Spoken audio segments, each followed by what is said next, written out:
पहले अपने शिव गुरु के चरणों में प्रणाम करती हूँ, मैया पार्वती के चरणों में प्रणाम करती हूँ, लीलम दीदी हरेंद्र भैया के चरणों में प्रणाम करती हूँ, सभी गुरु भाई गुरु बहन के चरणों में प्रणाम करती हूँ, माता पिता के चरणों में प्रणाम करती हूँ। मेरे प्रणाम को स्वीकार कीजिए। गुरु भाई गुरु बहन कथा सुनाने जा रही, कृपा करके कथा को ध्यान से सुनिएगा। ध्यान से सुनने से ज्ञान मिलता है, आधी अधूरी कथा नहीं सुनना चाहिए, क्योंकि शिव गुरु का अपमान होता है। पूरा कथा सुनने से कथा के रहस्य के बारे में पता चलता है, कथा में क्या बताया गया है, क्या समझाया गया, उसका ज्ञान मिल जाता है। इसलिए कथा को हमेशा पूरा सुनना चाहिए। कुछ लोग कथा को क्या करते हैं, मोबाइल चालू करेंगे, टीवी चालू करेंगे, आधी अधूरी कथा सुन के गुरु भाई गुरु बहना बंद कर देते हैं। आधी अधूरी कथा कभी भी जो इंसान सुनता है वो कभी उसको पूरा ज्ञान नहीं मिल पाता है, उसको ये समझ में नहीं आता है कि अच्छा क्या है बुरा क्या है। और जो इंसान जो व्यक्ति पूरा कथा सुन लेता है उसको ज्ञान जरूर मिल जाता है अच्छे और बुरे का, कि अच्छा क्या है बुरा क्या है। वो व्यक्ति अच्छा कर्म करने लगता है। इसलिए कथा को हमेशा पूरा सुनना चाहिए ताकि ज्ञान मिले। अगर मेरा ये कथा आपको अच्छा लगेगा तो कमेंट में लिख के जरूर भेजिएगा। चैनल को सब्सक्राइब कर लीजिएगा कि जो भी मैं वीडियो यानी कथा नया डालती हूँ वो आपके पास पहुँचते रहे, आप हमारे कथा को देखते रहें। अगर आप हमारे चैनल पर नए हैं तो चैनल को सब्सक्राइब जरूर कीजिएगा ताकि जो भी मैं कथा डालें आपके पास पहुँचती रहे, आप हमारे कथा को अपना प्यार दुलार ऐसे ही देते रहे। एक गांव में एक ग्वाला रहते थे, उनके एक बेटा था। तो माँ बाप सब यही सोचते हैं हमारा बेटा बड़ा होगा, पढ़ेगा लिखेगा, जवान होगा तो कमाएगा। लेकिन कुछ बच्चे ऐसे होते हैं कि माँ बाप कोई नहीं अपने बच्चों को बिगाड़ना चाहता, लेकिन बच्चे संगत में बिगड़ जाते हैं। तो उसी ऐसे ही वो ग्वाले का बेटा हुआ। वो ग्वाले जो थे वो बेचारे उतना अमीर नहीं थे, बहुत गरीब थे। मेहनत मजूरी करते थे क्योंकि इतना भर्ती नहीं था कि वो गाय भैंस रखें और दूध बेचें। तो मेहनत मजूरी करके अपने जो एक बेटा जो बीवी थी अपना पेट पालते थे, ये सोच के कि बच्चा पढ़ लिख लेगा, बड़ा हो जाएगा तो एक दिन कमाएगा तो मेरा दुख छूट जाएगा। लेकिन वो बच्चा क्या किया कि संगत में खराब हो गया। स्कूल जाता था तो दोस्तों की संगत, जब स्कूल छोड़ दिया, पढ़ाई उसकी पूरी हो गई, तो वो ग्वाले ने सोचे, बच्चे के बोले कि कहीं काम सीख लो, कहीं कंपनी में काम पर लग जाओ। तो लड़का बोलता था अभी मेरी उम्र ही क्या है, अभी तो मैं छोटा हूँ, जब कमाने लायक होखूंगा तो कमाऊंगा। अब बताइए 20-22 साल का लड़का बच्चा लगा हुआ था। लेकिन नहीं, जो बच्चा नहीं कमाना चाहता है माँ बाप उसको कह सकते हैं, अच्छे राह पर चलने के लिए उसको ज्ञान दे सकते हैं, लेकिन वो ज्ञान लेना ही नहीं चाहते हैं बच्चे। वो क्योंकि उनको आर दोस्त के दूसरे की बात बहुत पसंद आती है, माँ बाप के ताक झाक करना, उनको रोक टोक करना उनको पसंद नहीं आता है। जैसे वो ग्वाले का बेटा था, वो क्या करता था, दोस्तों के साथ दिन भर घूमता था, चोरी करता था, जुआ खेलता था, दारू पीता था, यानी वो बुरा काम करता था जो वो करना चाहता था। अब ग्वाले जो बेचारे थे वो शरीफ इंसान थे, गरीब भले थे लेकिन शरीफ थे, न बेईमान थे न चोर थे, ईमानदार थे। तो हर माँ बाप सोचता है कि जैसे मैं शरीफ हूँ, सही हूँ, ईमानदार हूँ, वैसे मेरा औलाद हो। लेकिन सबका सोचा, सबका मन पसंद का कोई काम होता कहाँ है। हर इंसान सोचता है लेकिन होता है नहीं। किसी किसी का औलाद लायक निकल जाते हैं जो बात मानते हैं, किसी के नालायक निकल जाते हैं जो माँ का नहीं सुनते हैं। और जो इंसान किसी के भी बेटा हो, मैं सबके लिए बोल रही हूँ, जो जिसकी भी बेटी बेटा चाहे बहू हो कोई भी हो, अगर माँ का बात ही नहीं मानता है, वो आगे चल के पछताता है। उस टाइम उसको समझ में नहीं आता मेरी माँ अच्छे के लिए बोल रही है, लेकिन जब आगे चल के पछताता है तो उसको संभलने के लिए मौका भी भगवान नहीं देते हैं। वो भी यही कहते हैं बचपन से तेरी माँ खूब समझाई, लेकिन तूने नहीं समझा। अब जब तुम बुरे राह पर चल गए हो तो करो, फिर क्या पछता रहे हो। ऐसे ही वो था, बुरे लोगों के संगत में पड़ गया था, दारू पीता था, चोरी करता था, जुआ खेलता, हर वो बुरे काम करता था। लेकिन माँ छुपा लेती थी उसकी गलतियां, क्योंकि बेचारे जो ग्वाले थे वो तो ड्यूटी काम करते थे, मेहनत मजदूरी, दिन भर घर से बाहर रहते थे। लेकिन ये लड़का दिन भर घूमता था, तो आता था दारू वारू पी के, तो जो माँ थी उनकी, वो लड़के की यानी ग्वाले की बीबी, वो लड़के के गुनाह छुपाती थी, ये सोच के कि मेरा बेटा है, अगर मैं अपने आदमी से कहूंगी तो गुस्सा करेंगे, मारेंगे, पीटेंगे। जवान लड़के पर हाथ उठाना ठीक नहीं होता है। मान लो 2 झापड़ हमारे पति मारे, 2 झापड़ मैं मार दूंगी, और 1 झापड़ अगर बेटा मार दिया तो क्या इज्जत रह जाएगी। सही बात है गुरु भाई। अगर बेटा बात नहीं मान रहा माँ बाप के, तो कुछ भी कर सकता है, तो वो छुपा लेती थी। आ जाता था पी के तो उसको सुता देती थी। जब आके पूछते थे ग्वाले अपनी पत्नी से कि लड़का कहाँ है, बोलती कि सोया हुआ है। वो सोचते थे चलो सो गया तो कोई बात नहीं। एक दिन क्या हुआ कि लड़का काफी रात को आया, जल्दी नहीं आ पाया घरे, लड़कों के साथ बुरे काम में बिजी हो गया था, तो घर जल्दी नहीं आया, रात को ज्यादा आया। तो जो ग्वाले थे उसके पिताजी वो काम पर से आ गए थे, भोजन कर रहे थे आके, तबले वो लड़का नशे में पी के खूब टून होके घर पे आया। जब आया तो उन्होंने, जब उसका पिताजी ने देखा उस लड़के को इस हालत में, तो बहुत दुखी हुए, बहुत गुस्सा हुए। जब गुस्से में जाके उससे बोलने लगे कि तू क्यों दारू पी के आया है, कमाने कहता हूँ कमाता नहीं है, दारू पीने के लिए पैसे है। तो कहा पिताजी से, वो लड़का बोला मैं आपसे पैसे मांग के पीता हूँ जो आप बोल रहे हो, मैं आपसे पैसे नहीं मांगा। तब उसके पिताजी बोले कि तू पैसे लाता कहाँ से, बोला कहीं से लाऊं, आपसे मतलब। जब ये बात बोला उनको गुस्सा आ गया, 2-3 झापड़ मार दिए और बोले हमारे घर से तू निकल जा। अरे औलाद हो तो लायक हो, नालायक ना हो। तू लायक होता तो मेरी इज्जत बनाता, इज्जत समझता, मेरा मान सम्मान करता। तू तो नालायक है, ऊपर से जबान लड़ा रहा है, मेरी इज्जत बर्बाद कर रहा है। मैं गरीब भले हूं, लेकिन किसी का कर्ज नहीं खाया हूं कि कोई मुझ पर अंगुली उठाए, लेकिन तू उठाया, तेरे वजह से लोग कह रहे हैं मुझे भला बुरा, तू हमारे घर से निकल जा। जब ग्वाले जो थे अपने बेटे को जब घर से निकालने लगे, तो जो माँ थी यानी उनकी पत्नी, वो बेटे को रोकने लगी, बोली नहीं बेटा तू कहीं नहीं जाएगा। वो लड़का दारू के नशा में था, अच्छे बुरा नहीं समझ पाया, बोला नहीं मैं इस घर में नहीं रहूंगा, जिस घर में मेरे बाप मुझे मारे और मुझे घर से खदेड़, मैं नहीं रहूंगा। ग्वाले ने बोले अपनी पत्नी से जाता है तो जाने दे, क्यों रोक रही है, क्या सुख है इससे, न कमा के खिला रहा है, न हम दोनों का इज्जत ही माँ बाप का करता है, ये दोस्तों के चक्कर में रहता है, इसको जाने दे, इससे ऐसा औलाद मुझे नहीं चाहिए। वो क्या करे कि घर से जब खदेड़ दिए वो लड़का निकल गया। पत्नी भी जो माँ थी वो भी बर्दाश्त कर ली कि जब पति जो बोल रहे हैं सही है तो बोल रहे हैं, बेटा हो के माँ का इज्जत नहीं करता, बाप का इज्जत नहीं करता, उनका मान सम्मान नहीं करता, क्या करूं मैं कहियल इसका गलतियां छुपाऊंगी। चला गया वो लड़का घर छोड़ के, चला गया नशे में, चला गया सब दोस्तों के पास गया, अरे भैया तू मुझे रख ले, अरे दोस्त तू रख ले, कोई नहीं रखा। कहते हैं ना लोग का लड़के चाहे बेटी बेटा क्या कहते हैं, हमारे बहुत रहने का जगह है, हमारे बहुत यार दोस्त हैं। अरे जब तुम्हारे पास घर है, रहने की जगह है, खाने की भोजन है, तुम्हारे पास पैसा है, तो सब दोस्त तुम्हें मिलेंगे, सब तुम्हारे सहायता करने को तैयार हो जाएंगे।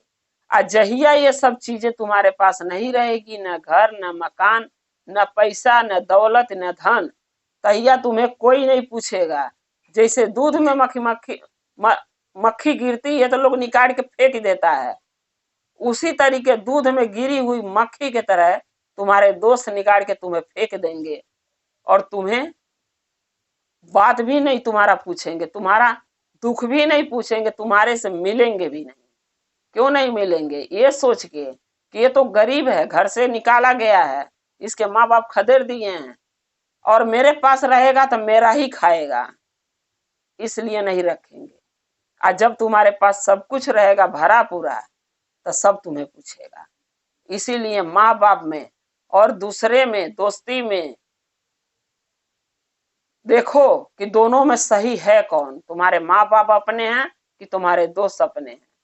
जहिया हर इंसान का बेटा ये बातें और बेटी समझ जाएंगे कि मेरे माँ बाप अपने होते हैं, बाकी दोस्त सखी सहेलियां यार दोस्त कोई किसी का नहीं होता है, तो यह कोई बेटी बेटा माँ बाप से बदतमीजी नहीं करेंगे, बुरे रास्ते पर नहीं चलेंगे, अच्छा कर्म करेंगे। यही समझना है जो लोग नहीं समझ रहे हैं। जब घर से निकाल दिया, दोस्तों के पास हो गया, गुरु भाई गुरु बहना कोई नहीं उसको रात को ठिकाना सहारा दिया, रहने दिया, सब दोस्त ने मना कर दिया, उसका साथ छोड़ दिया। उसके बाद वो चला गया, कहाँ जाएगा, घर तो आ नहीं सकता। गया एक पेड़ के वृक्ष के नीचे, वो रात को सो गया। गांव के बाहर एक पेड़ था, वहां सो गया, चौतरा बना हुआ था, उसी के ऊपर वो सो गया। जब सुबह हुआ उसका नशा टूटा तो उसकी सारी बातें याद थी, भूला तो कुछ नहीं था वो कि उसके दोस्तों ने उसके साथ क्या किया और उसके माँ बाप ने उसके साथ घर से कैसे निकाल दिया और क्यों निकाला, सब उसको याद था। न वो घर गया क्योंकि उसको शर्मिंदगी आ रही थी, नशा टूट गया था, सोच रहा था कौन मुंह लगा के जाऊं, माँ बाप से क्या कहूं, बदतमीजी कर दिया हूं, उनका बुरा कर दिया हूं, बुराई कर दिया हूं, उनका इज्जत नहीं किया तो मैं कैसे जाऊं। आज जो दोस्तों के लिए अपनी माँ बाप के बुरा बनाया, वो दोस्तों ने मेरा साथ छोड़ दिया, अब मैं किसी के पास नहीं जाऊंगा। उसने वहां से उठा, वो चल दिया। चलते चलते जब गया कुछ दूर पर, काफी दूर निकल गया, एक महादेव का मंदिर मिला छोटा सा। सोचा कि इस मंदिर में चलता हूं, कुछ जरूर होगा, फल फूल चढ़ा होगा तो खाने को मिल जाएगा। तो गुरु भाई गुरु बहना जरूरी नहीं है कि रोज महादेव के फल फूल कोई मंदिर में रोज चढ़ाते हैं। अरे कईयों चढ़ भी जाता है, कईयों नहीं भी चढ़ता है, कईयों एक लोटा जल है कोई चढ़ा दे वही बहुत है। क्योंकि आप आजकल भक्ति कम है, बुराई ज्यादा है, भक्ति लोग करना ही नहीं चाहते हैं। आजकल नए नए जवान के जो नौजवान जो पैदा हो रहे हैं, लड़की लड़कियां, वो तो ज्यादा करके एक लोटा जल नहीं कोई महादेव पर चढ़ाना चाहता है, क्योंकि समय नहीं है उनके पास, कहते हैं समय नहीं है। जब वो मंदिर में सोच के गया कि कुछ न कुछ पर प्रसाद चढ़ा होगा, खा लेंगे, तो उसको कुछ नहीं मिला, पर प्रसाद नहीं मिला। अब जो दारू वो पीता था, बुरी आदत जो उसको लग चुकी थी, अब वो दारू उसके शरीर में खो जाने लगा। वो कहते हैं ना, जब इंसान कोई बुरा लत लगा लेता है, चाहे वो सुरती खैनी हो, चाहे गुटखा तमाकू हो, चाहे बीड़ी सिगरेट हो, चाहे दारू हो, चाहे गांजा हो, चाहे जुआ हो, जब बुरी आदत एक बार लग जाती है तो इतनी आसानी से नहीं छूटती है, उसको टाइम लगता है छोड़ने में। अब उसको दारू के मन में होने लगा कि मैं दारू पीने का मन कर रहा, मैं कहाँ पीऊं। महादेव के मंदिर में उसने पैसे ढूंढने लगा, सोचा कि क्या पता दान पेटी हो, उसमें पैसे हो, उसको निकाल के और जाके दारू पी लूंगा। दान पेटी भी नहीं मंदिर में मिला, क्योंकि मंदिर गांव से काफी दूर था, तो वहां खुले जगह में इतना दूर कौन दान पेटी रखेगा, कुछ नहीं था। मगर जो शिवलिंग था, शिवलिंग के ऊपर एक घंटा बहुत बड़ा बना हुआ था, जो लोग पूजा करते थे और बजाते थे जाके। जब सब खोज लिया मंदिर में, उसको कुछ नहीं मिला, तो उसने घंटे की तरफ जब ऊपर देखा तो बड़ा सा पीतल का घंटा देखा शिवलिंग के ऊपर। अब उसने सोचा इस घंटे को उतारेंगे और ले जाके बेच देंगे, और बेच के जो पैसे आएगा उससे दारू पीऊंगा और जुआ खेलूंगा। यानी अपने आप को अभी इतना ठोकर लगने के बाद वो सुधारना ही नहीं चाहता है इंसान।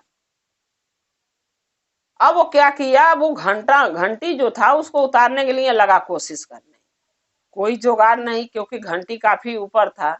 जबले इंसान वो कुछ पर चढ़ेगा नहीं तो उतारेगा कैसे। और घंटी जो थी वो काफी होल्डिंग करके पैक थी, ताला लगा हुआ था ताकि कोई खोल आसानी से ना सके। उसने डंडे से मारा, ईंटे से मारा। घंटी लो भाई, पीतल की घंटी है, कोई आम थोड़ी ना ईंटे और डंडे पत्थर से मार दो टूट जाएगा, नहीं टूटा। अब वो क्या किया, उस जब खोजने लगा कि किस पर चढ़ के इस घंटी को उतारूं मैं। अब कुछ भी जुगाड़ नहीं है मंदिर में, कोई कुर्सी टेबल थोड़ी ना होगा कि चढ़ के उतारेगा, मिला ही नहीं कुछ जुगाड़।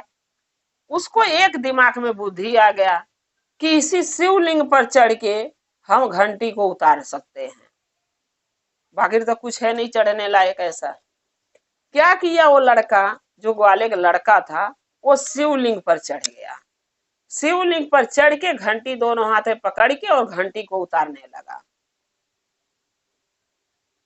फिर भी वो घंटी उतर नहीं रही थी क्योंकि काफी मजबूती से उसको फंसाया गया था। अब जो लड़के की मानी ग्वाले की जो पत्नी थी, वो सोचने लगी, 2 दिन से सोच रही थी मेरा बेटा 2 दिन से घर से गया है, क्या पता कुछ खाया है कि पिया है कि कहाँ है, कोई पता नहीं। क्योंकि माँ का जो दिल होता है ना गुरु भाई गुरु बहना, वो मोम के तरह होता है। बेटा कितनो नालायक हो, बेटी कितनो नालायक हो, पति कितनो नालायक हो, लेकिन वो अपने दिल से मजबूर होती है माँ, एक पत्नी। क्योंकि वो सब नफरत तो कर सकती है लेकिन प्यार करना नहीं छोड़ पाती है, बच्चों के दुख में दुखी होना नहीं छोड़ सकती है। अब वो बेचारी जो ग्वाले की पत्नी थी, वो अपने बेटे के तलाश में बिना पति से बताए लग गई कि देखो मेरा बेटा कहाँ। ढूंढते ढूंढते ढूंढते ढूंढते जब गई तो देखी कि लड़का जो है कि दिखा नहीं कहीं। तो देखी एक मंदिर, तो सोची चल के माथा टेक लेते हैं महादेव के दरबार में। अब महादेव से दया भी साथ में मांग लेंगे कि हे भोलेनाथ, हमारा बच्चा जो भी गलती करता है क्षमा कर दो, और उसको मेरे को ढूंढ दो, और मेरे से मिलवा दो। महादेव से प्रार्थना भी करूंगी, वो ग्वाले की बीवी सोची। जब वो मंदिर में वो पहुंची तो देखी कि शिवलिंग पर उनका लड़का चढ़ के और घंटी उतार रहा है, और उतर नहीं रहा है। उसके बाद वो जब पहुंची तो लड़के को अपने वहां से उतारी, उतरने के बोली, वो उतरा ही नहीं, उतर ही नहीं रहा था। बोला नहीं, जब ले घंटी नहीं उतारूंगा, इसको बेचूंगा नहीं तो मैं दारू कहाँ से पीऊंगा।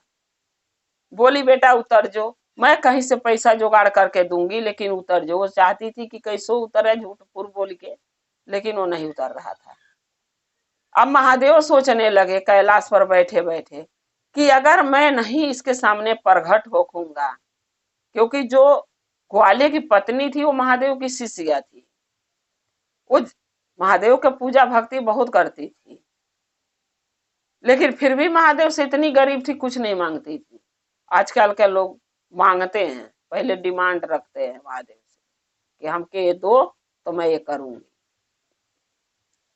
अब वो क्या करी, बोली हे भोलेनाथ, मेरा बेटा नबूझ है, गलत है, अधर्मी है, पापी है, क्योंकि शिवलिंग पर जो चढ़ गया वो सबसे बड़ा पाप किया, उसको क्षमा कर दो महादेव। आ दर्शन दे के इसको बुद्धि ज्ञान दो कि ऐसा कार्य ना करे महादेव। मैं आपके ही सहारे हूं, आपके ऊपर मुझे भरोसा है कि एक न एक दिन आप हमारे बेटे के अच्छे राह पर जरूर ले जाएंगे, अच्छे राह पर जरूर चलेगा, महादेव दर्शन दीजिए। जब वो ग्वाले की पत्नी ने महादेव से प्रार्थना करी तो महादेव ने कैलाश पर से आके शिवलिंग से निकल के महादेव ने उनको दर्शन दिया, और लड़का शिवलिंग से उतरा ही नहीं, घंटा पकड़ के खड़ा है, उतारेगा नहीं, जब ले घंटी को चोराएगा नहीं तब ले उतरेगा नहीं। जब महादेव दर्शन दिए तो जो गुरु बहिना थी, यानी ग्वाले की जो पत्नी थी महादेव की शिष्या, वो शिव गुरु के चरणों पर गिर गई। बोली हे भोलेनाथ, मेरे बेटे को क्षमा कर दीजिए, आपके शिवलिंग पर चढ़ गया महादेव, मैं क्या करूं, इतना समझा रही उतर नहीं रहा, आपको कितना दर्द दुख हो रहा होगा, महादेव क्षमा कर दो इसको। तब उनका लड़का बोल रहा, अरे किससे क्षमा मांग रही हो, ये तो शमशान में रहते हैं, जहां लोग मर के जाते हैं, देखे नहीं हो, ये क्या करेंगे, इनके पास कुछ है कि आपको देंगे। तब वो बोली उसकी माँ लड़के की कि तू चुप रह, तेरे पास बुद्धि ज्ञान नहीं है जो ऐसा बोल रहा है, चुप रह, तू नहीं बोलेगा। बोला ठीक है, नहीं बोलूंगा, आप बतियाओ, गुस्से में बोला। फिर महादेव बोले कि अपने शिष्या को देखो, मैं ये जो आपका लड़का मेरे शिवलिंग पर चढ़ा है, मैं दुखी नहीं हूं उससे, मैं तो बहुत खुश हूं। अब वो बोलने लगी, ग्वाले की पत्नी यानी महादेव की शिष्या, कि भगवान आप कैसे खुश हैं भोलेनाथ, ये आपके ऊपर चढ़ा है, पैर रख रखा है, आप इसके चरणों के नीचे दबे हो और आप कहते हो मैं खुश हूं। महादेव बोले हाँ। बोली कैसे? भोलेनाथ बोले लोग आते हैं पूजा करने तो क्या लाते हैं, एक लोटा कोई जल चढ़ा देता है, कोई चावल के 2 दाना चढ़ा देता है, कोई फूल चढ़ा देता है, कोई थोड़ा मिश्री ले आके मेरा भोग लगा देता है, कोई लड्डू चढ़ा देता है, कोई 1-2 फल चढ़ा देता है, यही यही न चढ़ाता है लोग।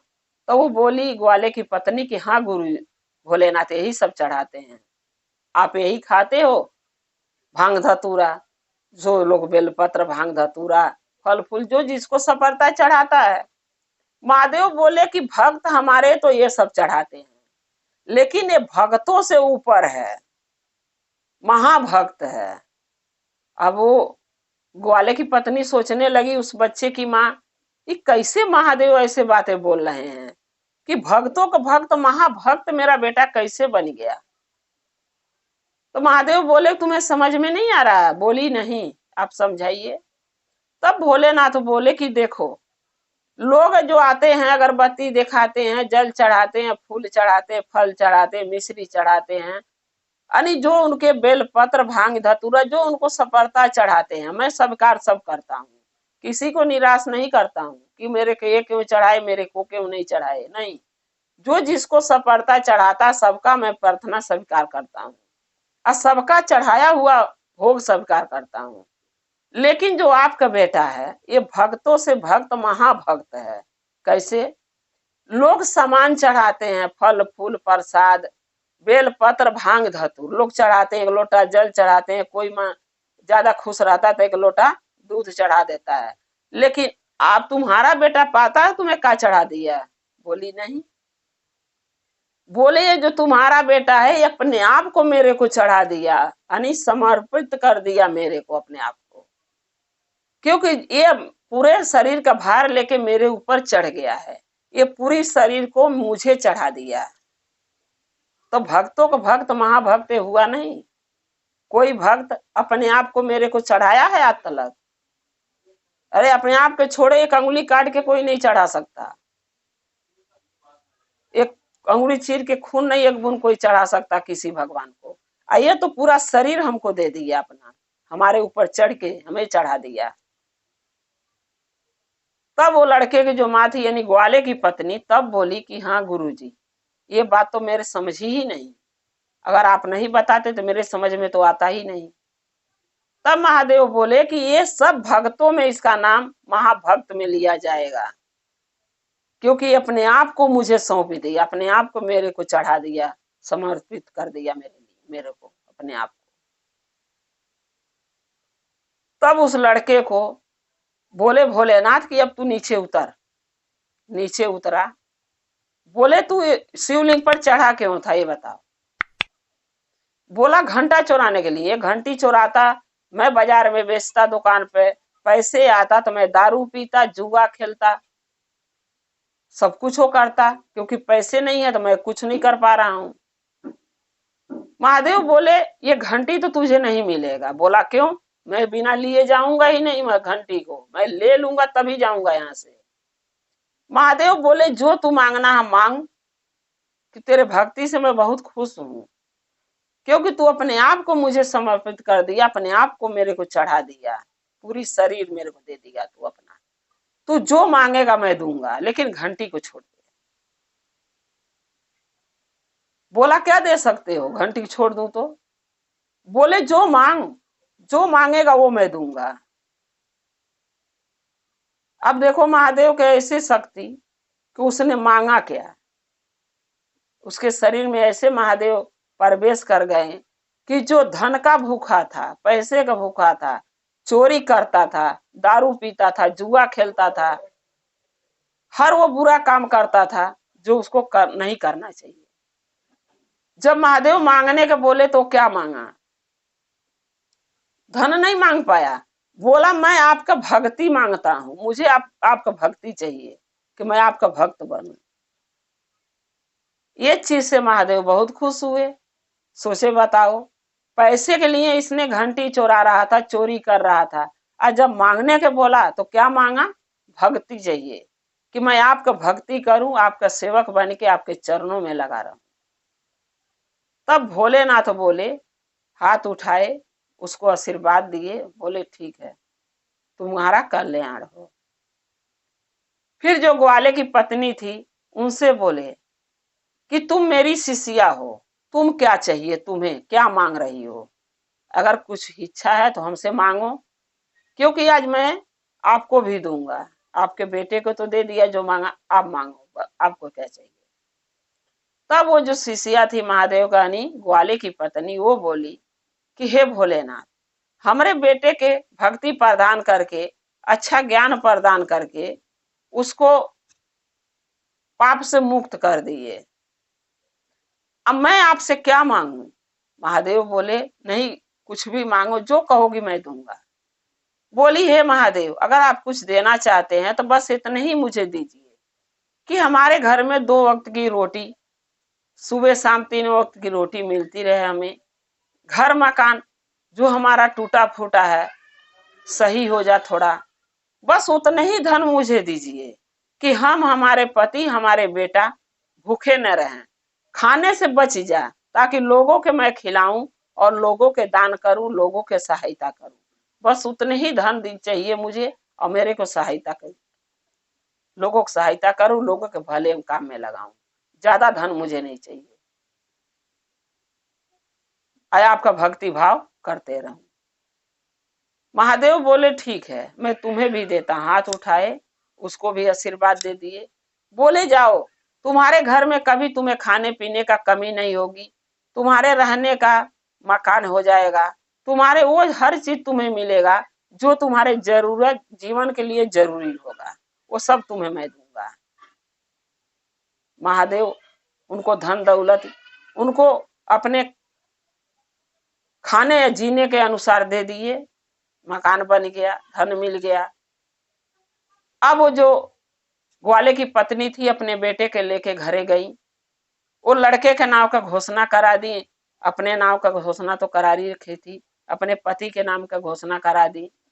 और उनका पति यानी ग्वाले जो थे, वो, उनकी पत्नी और उनका लड़का, तीनों मिलके महादेव का पूजा भक्ति करने लगे, महादेव के चरणों में, उनके सेवा में लग गए। और लड़के के महादेव सब कुछ वो बुरा कर्म छोड़ा दिए, जो करता था सही रास्ते पर चला दिए, उसके अंदर बुद्धि ज्ञान दे दिए।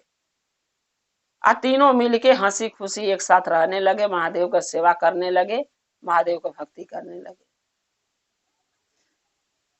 इसीलिए कहते हैं गुरु भाई ना, भोलेनाथ हमारे भोले जरूर है, लेकिन जब ज्ञान देने का समय आता है तो पापियों का भी पाप दिल से मिटा देते हैं।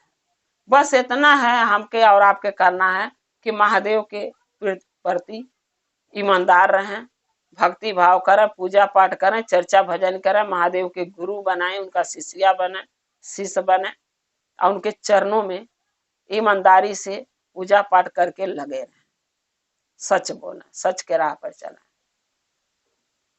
जैसे महादेव वो ग्वाले के बेटे के ज्ञान दिया, हर बुरा काम छोड़ा दिए, अच्छे राह पर चला दिए, अपने भक्ति भाव में लगा दिए, उनका परिवार शिव शिष्य बन गया और उनका पूजा पाठ भक्ति करने लगा।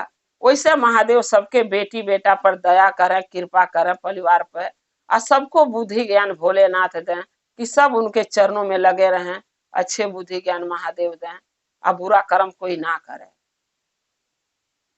गुरु भाई गुरु बहिना, एक कथा गुरु के चरणों में रखते हुए मैं फिर यही कहूंगी कि अगर मेरा एक कथा आपको अच्छा लगा, चैनल को सब्सक्राइब कर लीजिएगा, कमेंट में लिख के जरूर भेजिएगा कि मेरा कथा कैसा लगा आपको महादेव का, और जो भी मैं नया नया कथा डालती हूँ आपके पास पहुंचता रहे। अगर हमारे चैनल पर आप नए हैं तो चैनल को सब्सक्राइब जरूर कीजिएगा। हमारे कथा को ऐसे ही आप देखती रहें, अपना प्यार देते रहें और हम और आप शिव परिवार से ऐसे ही जुड़े रहें। हर हर महादेव, घर घर महादेव। महादेव का दया और कृपा सदा आप लोग पर बना रहे। शिव गुरु सदा आप लोग के साथ रहे। जय शिव गुरु महादेव।